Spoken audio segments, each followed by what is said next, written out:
At pinalapit niya sa kanya ang kanyang 12 alagad.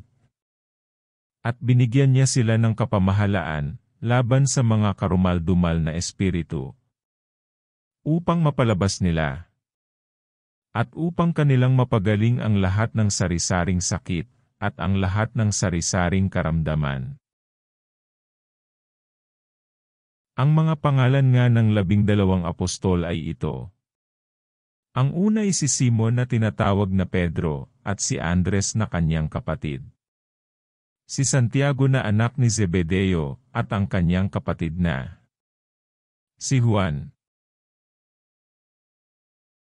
Si Felipe, at si Bartolome. Si Tomas, at si Mateo na maniningil ng buwis. Si Santiago na anak ni Alfeo, at si Tadeo. Si Simon na Cananeo, at si Judas Iscariote, na siya ring sa kanya ay nagkanulo. Ang 12 ito ay sinugo ni Jesus, at sila'y pinagbilinan na sinasabi, "Huwag kayong magsitungo sa alinmang daan ng mga hentil, at huwag kayong magsipasok sa alinmang bayan ng mga taga-Samaria. Kundi bagkus magsiparoon kayo sa mga tupang nangawaglit sa bahay ni Israel. At samantalang kayo'y nangaglalakad, ay magsipangaral kayo na mangagsabi, ang kaharian ng langit ay malapit na. Mangagpagaling kayo ng mga may sakit. Mangagpabangon kayo ng mga patay, mangaglinis kayo ng mga ketong. Mangagpalabas kayo ng mga demonyo. Tinanggap niyong walang bayad, ay ibigay niyong walang bayad. Huwag kayong mangagbaon ng ginto, kahit pilak, kahit tanso sa inyong mga supot, kahit supot ng pagkain sa paglalakad, kahit 2 tunika, kahit mga pangyapak o tungkod. Sapagkat ang manggagawa ay karapat-dapat sa kanyang pagkain.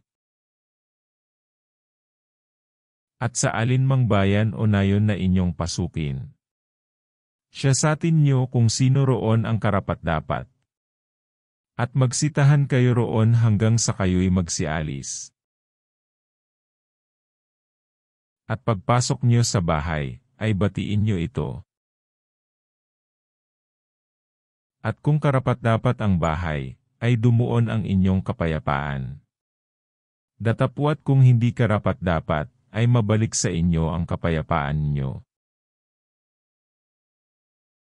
At sinumang hindi tumanggap sa inyo, ni duminig sa inyong mga pananalita, pag-alis nyo sa bahay o bayang yaon, ay ipagpag nyo ang alabok ng inyong mga paa. Katotohanang sinasabi ko sa inyo, higit na mapagpapaumanhinan ang lupa ng Sodoma at ng Gomora sa araw ng paghuhukom, kaysa bayang yaon. Narito, sinusugo ko kayong gaya ng mga tupa sa gitna ng mga lobo. Mangagpakatalino nga kayong gaya ng mga ahas, at mangagpakatimtimang gaya ng mga kalapati. Datapwat mangagpakaingat kayo sa mga tao, sapagkat kayo'y ibibigay nila sa mga Sanhedrin, at kayo'y hahampasin sa kanilang mga sinagoga. Oo, at kayo'y dadalhin sa harap ng mga gobernador at mga hari dahil sa akin, sa pagpapatotoo sa kanila at sa mga hentil. Datapwat pagka kayo'y ibinigay nila, huwag ninyong ikabalisa kung paano o kung ano ang inyong sasabihin. Sapagkat sa oras na yaon ay ipagkakaloob sa inyo ang inyong sasabihin. Sapagkat hindi kayo ang mangagsasalita, kundi ang Espiritu ng inyong Ama ang sa inyo'y magsasalita. At ibibigay ng kapatid ang kapatid sa kamatayan, at ng ama ang kanyang anak, At mangaghihimagsik ang mga anak laban sa kanilang mga magulang. At sila'y ipapapatay. At kayo'y kapupuotan ng lahat ng mga tao dahil sa aking pangalan. Datapwat ang magtitiis hanggang sa wakas ay siyang maliligtas. Datapwat pagka kayo'y pinagusig nila sa isang bayang ito, ay magsitakas kayo tungo sa kasunod na bayan. Sapagkat sa katotohanang sinasabi ko sa inyo, hindi niyo matatapos libutin ang mga bayan ng Israel, hanggang sa pumarito ang Anak ng Tao. Hindi mataas ang alagad sa kanyang guro, ni hindi rin mataas ang alila sa kanyang Panginoon. Sukat na sa alagad ang maging katulad ng kanyang guro, at sa alila ang maging katulad ng kanyang Panginoon. Kung pinanganlan nilang Beelzebub ang Panginoon ng sangbahayan, gaano pa kaya ang mga kasangbahay niya?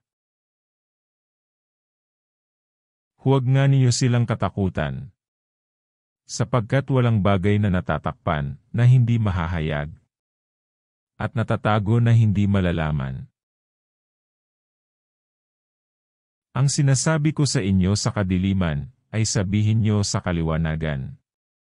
At ang narinig niyo sa bulong, ay inyong ipagsigawan sa mga bubungan. At huwag kayong mga takot sa mga nagsisipatay ng katawan. Datapwat hindi na nakakapatay sa kaluluwa. Kundi bagkus ang katakutan niyo iyaong makapupuksa sa kaluluwa, at sa katawan sa impyerno. Hindi bagay ipinagbibili ng isang beles ang dalawang maya? At kahit isa sa kanila'y hindi mahuhulog sa lupa kung hindi pa hintulot ng inyong Ama. Datapwat maging ang mga buhok ng inyong ulo ay pawang bilang na lahat. Huwag nga kayong mga takot. Kayo'y lalong mahalaga kaysa maraming maya. Kaya't ang bawat kumikilala sa akin sa harap ng mga tao, ay kikilalanin ko naman siya sa harap ng aking Ama na nasa langit. Datapwat sinumang sa akin magkaila sa harap ng mga tao, ay ikakaila ko naman siya sa harap ng aking Ama na nasa langit. Huwag ninyong isiping ako'y naparito upang magdala ng kapayapaan sa lupa. Hindi ako naparito upang magdala ng kapayapaan, kundi tabak. Sapagkat ako'y naparito upang papagalitin ang lalaki laban sa kanyang ama, at ang anak na babae laban sa kanyang ina, at ang manugang na babae laban sa kanyang biyanang babae. At ang magiging kaaway ng tao ay ang kanya ring sariling kasangbahay. Ang umiibig sa ama o sa ina ng higit kaysa akin, ay hindi karapat-dapat sa akin. At ang umiibig sa anak na lalaki o anak na babae ng higit kaysa akin, ay hindi karapat-dapat sa akin. At ang hindi nagpapasa ng kanyang krus at sumusunod sa akin, ay hindi karapat-dapat sa akin. Ang nakasusumpong ng kanyang buhay ay mawawalan nito. At ang mawalan ng buhay, dahil sa akin, ay makasusumpong niyaon. Ang tumatanggap sa inyo ay ako ang tinatanggap. At ang tumatanggap sa akin, ay tinatanggap ang nagsugo sa akin. Ang tumatanggap sa isang propeta, dahil sa pangalan ng propeta, ay tatanggap ng ganti ng isang propeta. At ang tumatanggap sa isang taong matuwid dahil sa pangalan ng isang taong matuwid, ay tatanggap ng ganti ng isang taong matuwid. At sinumang magpainom sa isa sa maliliit na ito ng kahit isang sarong tubig na malamig, dahil sa pangalang alagad, Katotohanang sinasabi ko sa inyo, na hindi mawawala ang ganti sa kanya.